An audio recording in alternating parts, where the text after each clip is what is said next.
Hello everyone, my name is Shama Abigail Alpabayos, and for today I will be discussing about what is abortion and what is its cause and effects. What is abortion? Abortion is the expulsion of a fetus from the uterus before it has reached the stage of viability.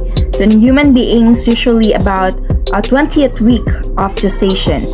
An abortion may occur spontaneously, in which case it is also called a miscarriage, or it may be brought on purposefully, in which case it is often called an induced abortion.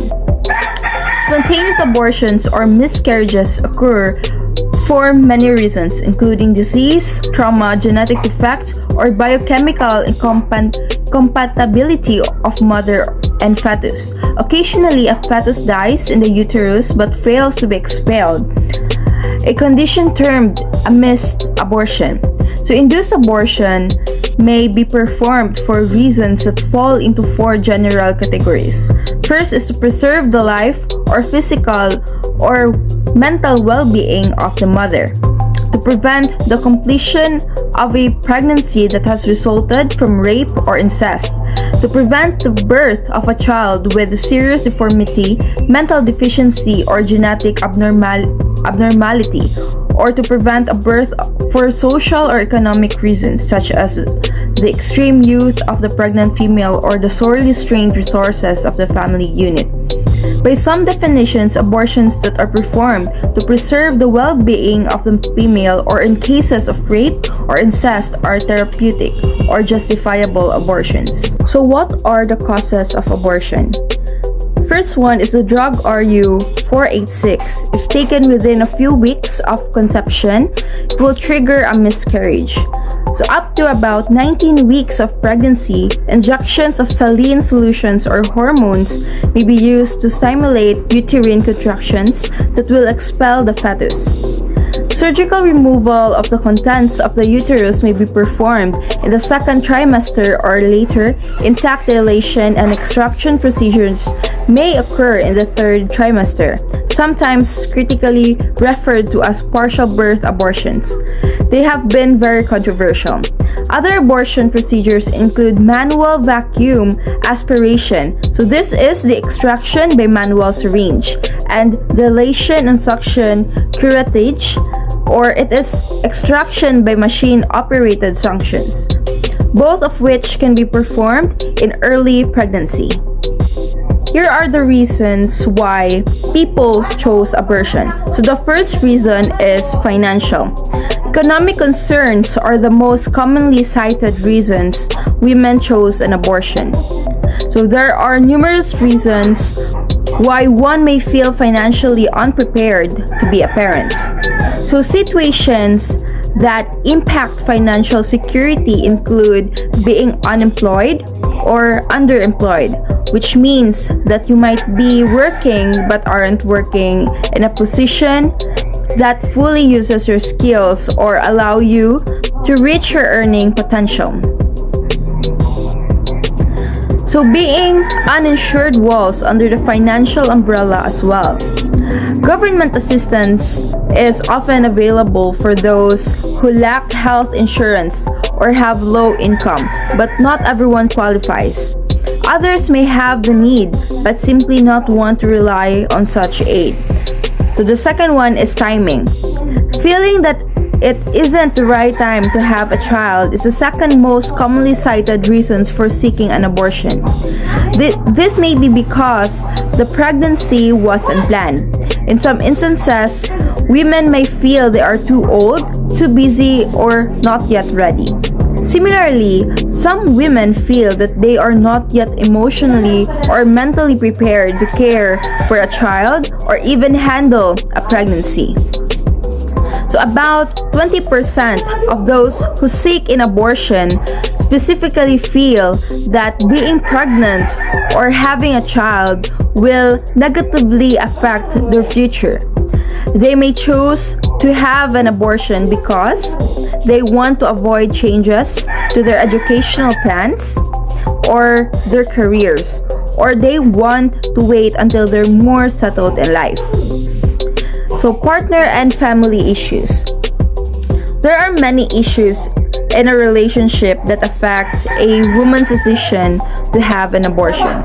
Marital status is just one of those. The majority of women who chose to have an abortion are unmarried according to data from 2019. 85.5% of those who had abortions were single women. For some of these women, the fact that they are unmarried contributes to their decision to seek an abortion.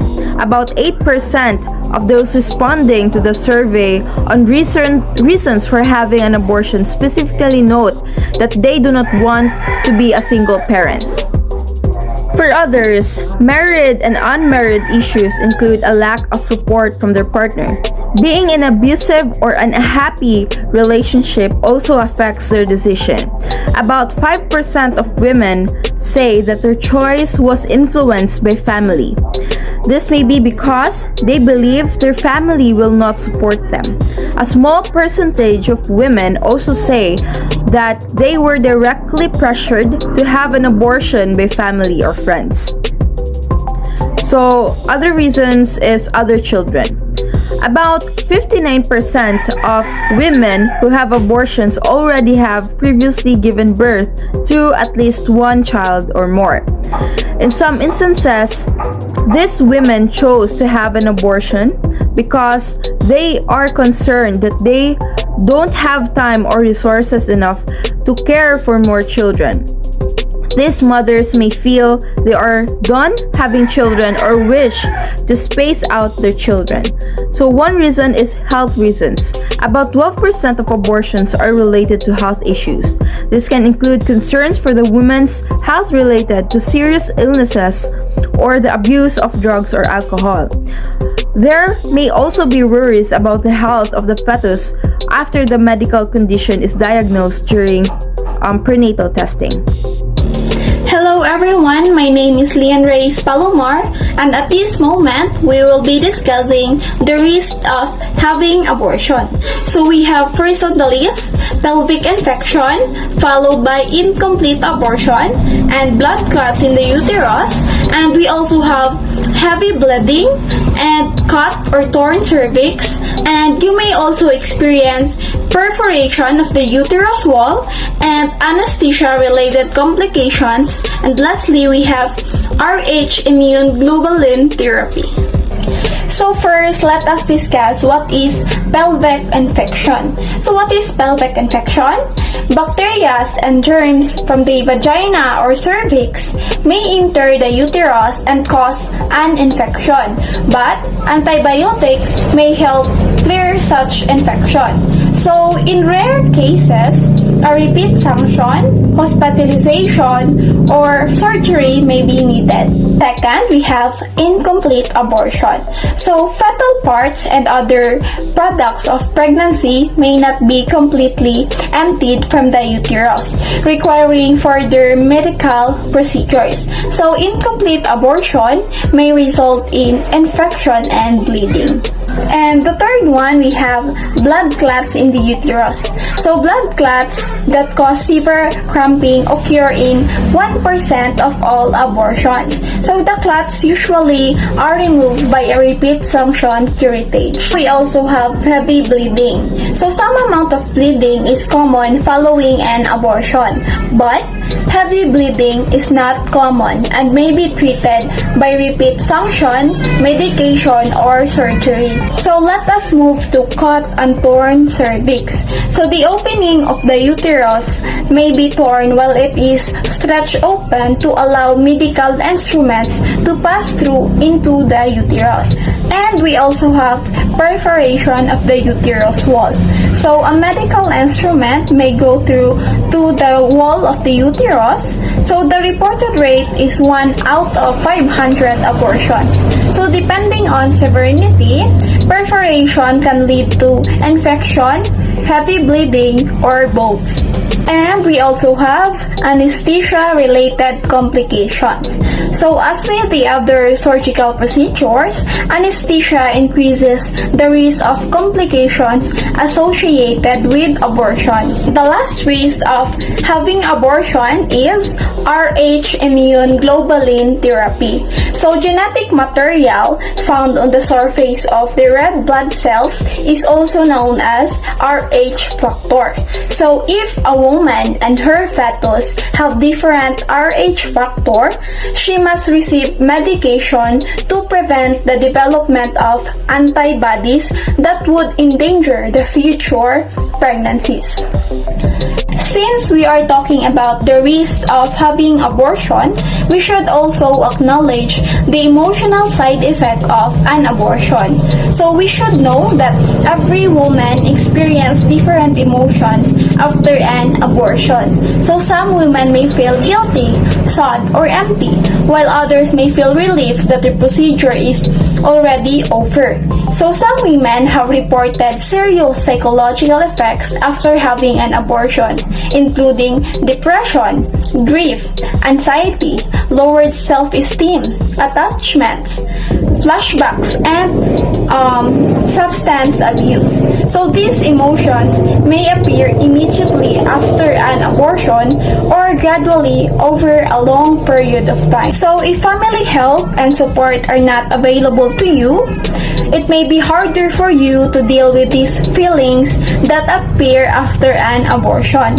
So talking with professional counselor before having an abortion can help a woman better understand her decision and the feelings she may be experienced after the procedure.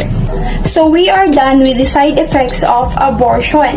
Of course, we will be discussing prevention and control of abortion. So clearly, women who are able to avoid unintended pregnancy do not have to make the difficult decision of whether to have an abortion. Okay, to prevent or control an abortion, we may reduce the incidence of unintended pregnancies. So similar to how people use sunscreen to prevent skin cancer, people use contraceptives to prevent pregnancies. So some women use effective contraception, including emergency contraception.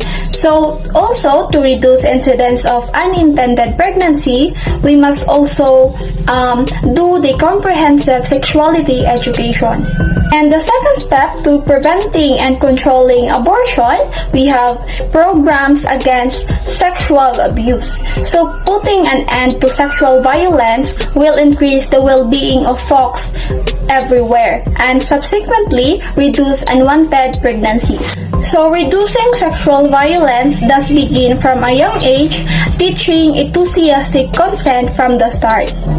And last step to prevent or control abortion is to make it illegal. So those who oppose abortion in all or most circumstances generally think that the best way to reduce the number of abortions is to make it illegal. So by eliminating legal availability, they believe abortion will cease to exist.